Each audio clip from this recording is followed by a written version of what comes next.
خو د انسان حال دا دی چې د هغه پروردګار کله هغه په ازمایښت کې واچوي او هغه ته عزت او نعمت ورکړي نو هغه په تکبر سره وایي چې زما پروردګار زه د عزت خاوند کړم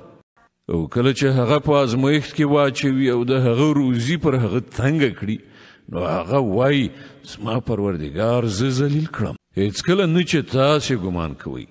بلکې تاسې له یتیم سره د عزت چارچلن نه کوئ او مسکین ته د خوړو په ورکولو یو بل نه هڅوي او د میراث ټول مال په یو ځای راغونډوي خورې او د مال په مینه کې په بده توګه اخته یاست. هیڅکله نه ده چې تاسې فکر کوئ کله چې ځمکه په پرلپسې ټکولو څخه وروسته بیا سخته وټکوله شي او ستا پروردګار خپل ځان په داسې حال کې وښیي چې په رښتې لیکه په لیکه ولاړې وي او دوزخ په هغه ورځ مخامخ راوستلی شي. په هغه ورځ به انسان وپوهیږي او په هغه وخت کې د هغه د پوهېدو څه ګټه؟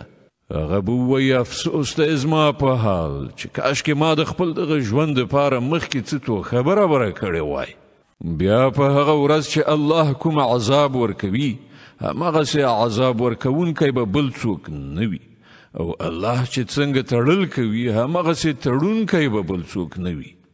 له بله پلوه ویل کیږي ای ډاډه نفسه انسانه زه د خپل پروردګار لوري ته په داسې حال کې چې ته له خپل غوره عاقبت نه خوشحاله او د خپل پروردګار په وړاندې غوره یې ورننوځه زما په نیکو بندګانو کې او ننوځه زما جنت ته.